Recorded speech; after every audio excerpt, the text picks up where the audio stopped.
Welcome to Fall into ETF Investing, a special edition of ETF Market Insights. I'm Erin, Vice President of Online Distribution at BMO ETFs, and in just a moment, I'm going to turn over my hosting duties to Pat Bolland.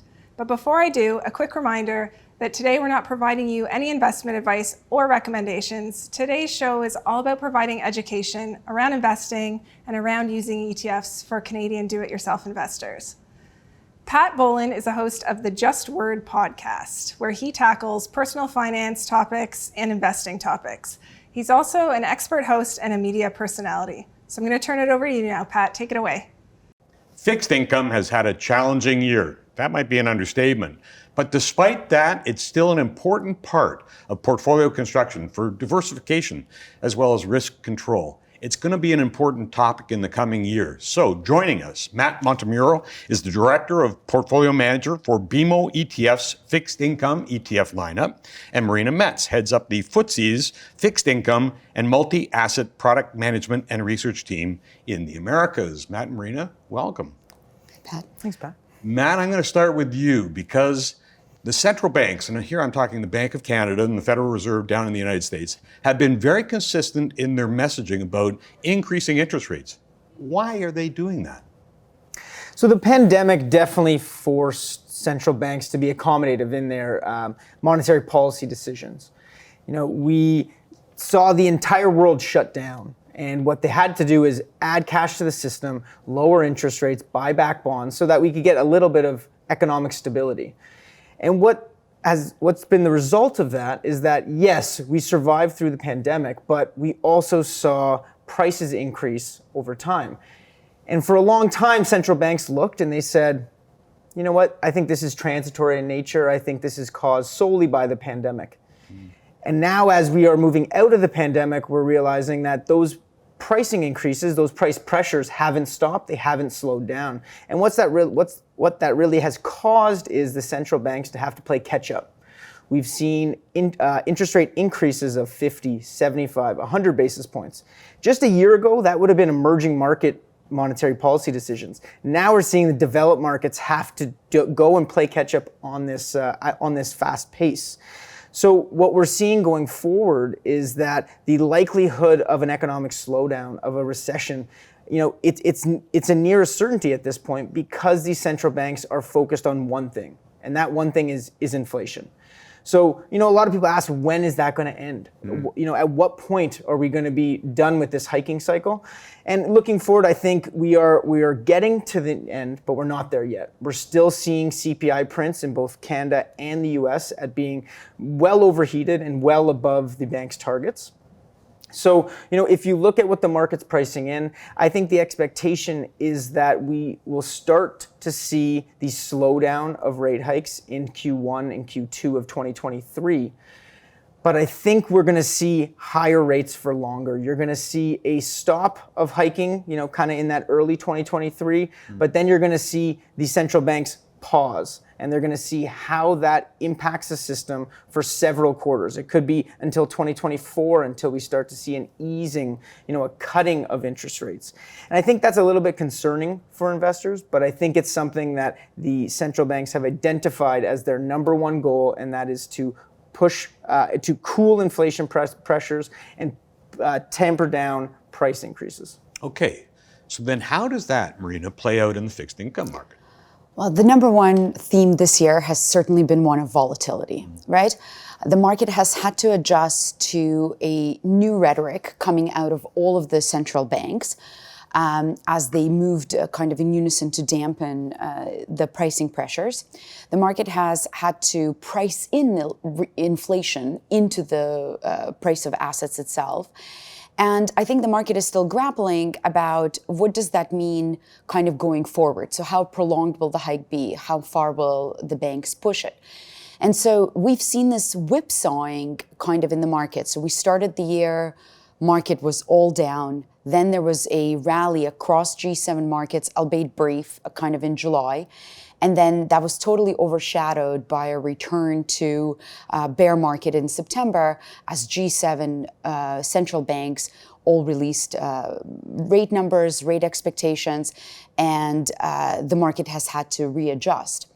And, the Canadian yields are at a 3-time high. You've seen curve inversions of the 10-2 curve across most major markets, including US, UK, and of course Canada. And not surprisingly, credit spreads have also widened, right? So all of that means more volatility within the market and more for investors to grapple with. So not all bad. Canadian bonds actually fared relatively well compared to their global counterparts. And in Q3, you saw both Canadian governments and corporates gain.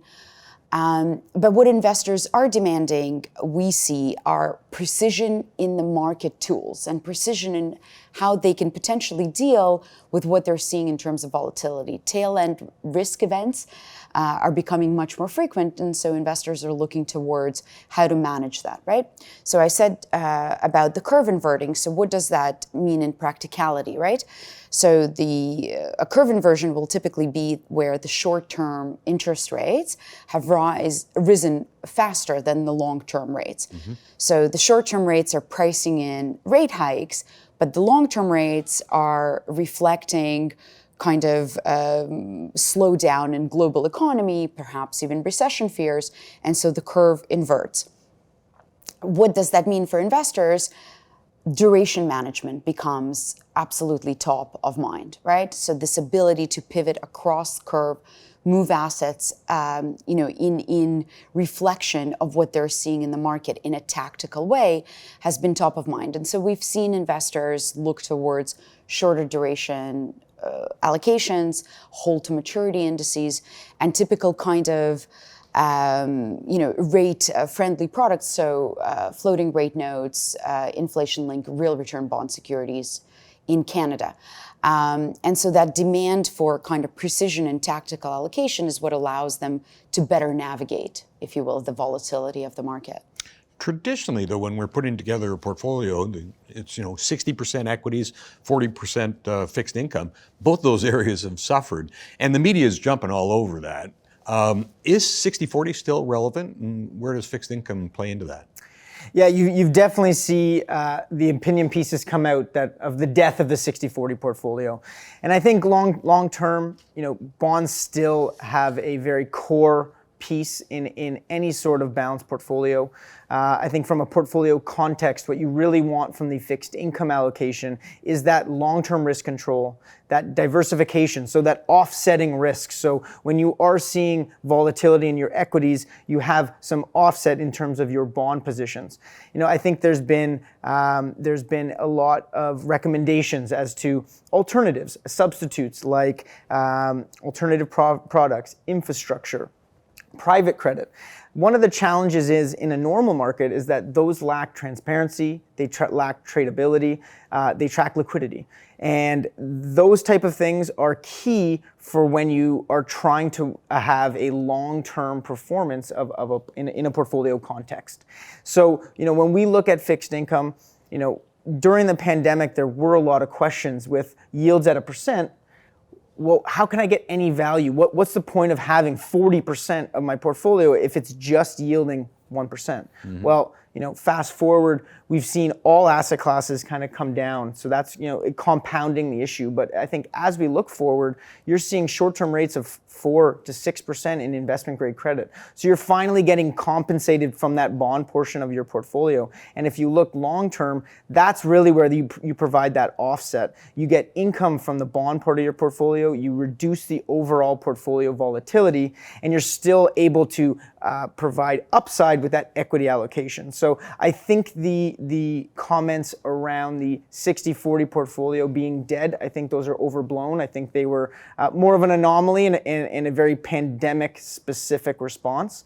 But I think if you look long-term, I think bonds still have a core foundational piece within a portfolio. Marina, what do you think? Yeah, I couldn't agree with Matt more.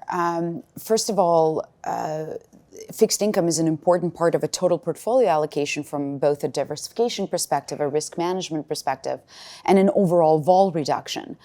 I also think fixed income gives investors access to parts of the market that they couldn't normally get anywhere else out of their portfolio, which is large liquid pools of assets. So in the Canadian context, Government of Canada Treasury bonds, provincial securities, which today do have yield, but also highly liquid, highly tradable securities. It's a ballast for your portfolio. It's a diversification within your portfolio. And I think the story of yield and the reason behind why you invest in fixed income to begin with, which is the income component, cannot be forgotten. We're seeing provincials are, I think, somewhere around 4% right now. Your high grade, investment grade corporate book is at 5.20 at the end of September with a 5-year duration.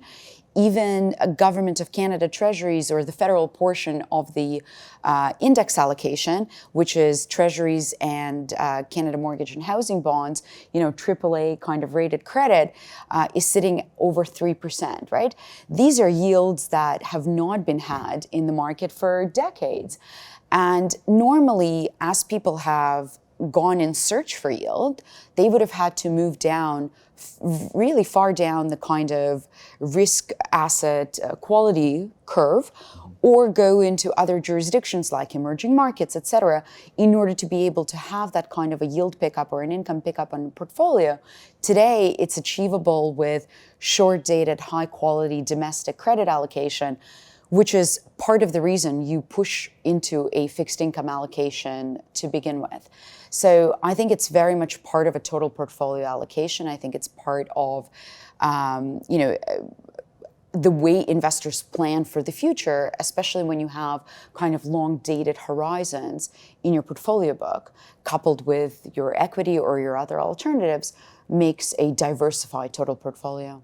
But if I'm not quite looking that long term, if I'm short term, I'm nervous about what's happening in the stock markets, even the bond markets, and I just want to park some cash. Should I throw it into a GIC because I'm getting north of 4% with a guaranteed investment certificate, or should I look at ETFs? Yeah, so the one thing that we're consistently seeing investors do in the market right now is de-risk. Look to put money on the sidelines, see if we can withstand the volatility that is expected for the remainder of the year. And their options, like you said, Pat, is GICs, high interest savings accounts, ultra short-term bond ETFs, money market funds. So those are the several of the options that investors have to choose from. So why would you choose one over the other? I think one of the biggest drawbacks of a GIC is just that lock-in period. So for someone who's looking to park it park cash on the sidelines, if you don't know the exact term that you want to park that cash, if you don't know exactly when that opportunity is going to come, that GIC makes it very restrictive. It makes it very restrictive holding within your portfolio. ETFs, like something like BMO offers ultra short-term bonds, ZST, or ZMMK, which is our money market ETF, provide flexible solutions. It gives you a yield of in and around that 4.5%, also ultra short-term duration. But it allows you to be flexible and nimble with your investment decisions. If there's an opportunity in the market and you see you want to move into equities, you can easily go in, sell those ETFs intraday, and put that risk on. With a GIC, you're much more restrictive, and you have to be kind of set it and forget it type of exposure. So I think the reason why investors are continually choosing ETFs for these cash and cash-like positions is that ability to be flexible and remain nimble so that they can take advantage of opportunities when they arise. Okay, we've touched on a couple of the BMO ETFs, and I wonder if there are segments of the marketplace, sectors even, that do better at this time than others might. So I think that's a really interesting question. And picking up on Matt's point, the precision angle is really what investors, I think, are benefiting from, have been demanding, and certainly benefiting from. And it is an innovation, I think, that ETFs have been able to bring to the market. Just expanding on that a bit more. So, the fixed income market in itself has changed in its composition over the last, decade, if you will. From an example, and this is, due to issuance patterns, due to structural market kind of events. So as an example, 15 years ago, the BBB component of the corporate bond index sat in at around 15%. Today, BBBs are 40% of the corporate bond portfolio. They are also representing different sector allocations within the kind of book, right? So, when you think about the kind of short-dated, high-grade securities, you're thinking mainly of financial sectors. When you're thinking about energy, then you're technically into your triple B. And so what happens is the market is measured and tracked in these kind of long-dated, correlated aspects, right? So typically you think about the market in terms of its term to maturity, right? Short, mid, long. You think about it in terms of industry sectors, energy versus financials versus infrastructure, et cetera. Or you think about them in terms of quality buckets, right? So the indices typically will tell you what is AA high, what is single A, triple B securities. And all of these are then representative of the risk-return profile of the underlying sectors and the dynamics that play out within those sectors. And if you think about performance as a combination of kind of rates and credit spreads, then by that virtue, rates are impacted differently in the short and the long end of the curve. And then the credit spreads are representative of the type of industry in which those underlying assets operate along a number of other factors, right? And so what we've seen is, as the market has gone through this period of volatility, different parts of the market have reacted differently, right? So if you look at the credit spreads, financials, as an example, which were at their lowest, tightest spread over a year ago, have risen fairly fast in comparison to the other sectors and have widened significantly over other parts of the market, mirroring kind of the energy space where they sit today. Energy, on the other hand, has remained fairly flat versus where they were kind of buoyed by what's been happening in energy prices. And, we've talked a lot about kind of where you are in terms of term rates and how do you balance for that. And so having these kind of precision tools or tracking that enables you to navigate or tactically allocate across these specific precisions in the market as that market tactically adjusts has been something that's been very demanded by investors and has really benefited them. And in that context, ETFs is probably one of the more liquid tactical ability to be able to go in and out into these parts of the market and play what you think your view is over the tactical short end as well as into the longer term. So bring it home in terms of BMO ETFs and how that translates to the overall strategy. So, as Marina said, it's very important to allow investors the flexibility to pick exactly where they want to be on the yield and credit curve. So in today's market, Marina already talked about the inversion of the yield curve, a very flat yield curve. If we expect volatility to come in the fall and potentially early in 2023, my preference would be from a risk return perspective to look at the short end of the curve. Focus on short duration products, focus on products, take advantage of a higher yield in the short end while also reducing that volatility or that rate volatility, that interest rate volatility that we may see caused by the central banks and their continuing hiking cycle. So from an ETF perspective, BMO offers a full suite of short duration products. ZCS, our short corporate bond, ZST, our ultra short-term bond ETF, and then something like ZSDB, which is a short discount bond ETF, which is for those more taxable investors, providing a more tax-efficient solution for investors. So there is more tax-efficient way to approach the bond market than straight income. Pat, there's no way to avoid the taxation of the fixed income side of your portfolio, but I think it is important for investors to be tax aware.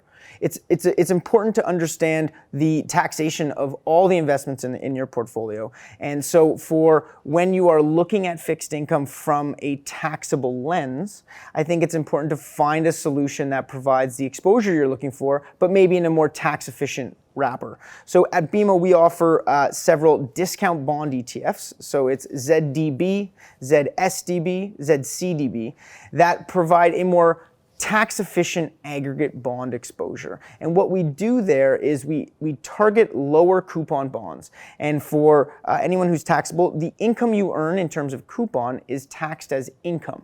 Mm-hmm. So what we try to do is try to buy bonds that were issued in the last several years when interest rates were lower, coupons were lower, so that the taxable impact of income in your portfolio is lower, and the price move of that bond is taxed as capital gains, and that's a higher proportion of your total return. So if you are a taxable investor for fixed income, looking at solutions like this can give you a very similar exposure, but provide you a more beneficial tax bill at the end of the year because your percentage of income versus capital gains is much lower than it would be otherwise. So that's something that I think investors could consider that want to be tax aware when they're looking at their investments. Absolutely. Okay, the outlook then. Against all that background, what do you think actually might happen? And it's anybody's guess. Well, I think the market is still grappling with what has the recent action from central bank means in the long term, right? So there still continues to be disagreement about whether the curved version that we've seen and spoken about signifies a slowdown or perhaps a recession in global markets. How long will central banks keep rates up? And the interpretation of the rhetoric is back in vogue to try to kind of anticipate how long and how high will the rates go and for how long.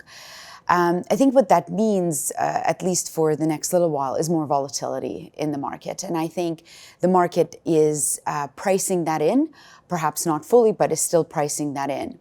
The other view to be had is that because, as Matt spoke about, rates have been kind of kept artificially low for quite a long period of time, the market is just repricing back to equilibrium. So credit's been super cheap for a decade. We've seen nothing but lowering rates. An interest rate at 1-2% is not natural for the market. And so there is a view to be had that what we're actually seeing and observing in the market is a repricing back to equilibrium. So after this kind of period of volatility, there will be a period where credit will find its natural ballast, and then markets will continue back and find their way back to efficiency. So, we'll all watch and see how that plays out, certainly. Matt, do you want to add to that? Yeah, that's very well said, Marina, and I definitely agree with that market trying to find its new equilibrium. I think one thing that I'm quite confident about is that we are nearing the end of a hiking cycle. I can't necessarily pinpoint when that's going to be, but I think in the near term, central banks are going to be nearing the end of their hiking cycle. And then from there, what I expect is higher rates for longer. I don't expect a reversal, of course, by the central banks in Canada and the US in the near term or even over the midterm. I think there is an expectation that we're going to get to a potential economic slowdown, and then immediately the central banks are going to come to the rescue and cut rates again. I think they're going to be hesitant to do so. I think these inflation fears that we have seen thus far this year, they're going to make sure that those are squashed and that inflation doesn't rear its ugly head anytime soon. So that's something that I think we're going to be in an environment where you are going to see higher rates for longer, and I think that is going to be we're going to see a repricing of risk assets in the fixed income market, in the equity markets, and that's something that is definitely going to lead to some volatility to come. Marina, Matt, thank you ever so much. Thank you, Pat. Appreciate it. And thank you to BMO ETFs as well for putting together this ETF market insights. Great educational quality and content that we've got here. I hope you enjoyed it. Thanks for joining us.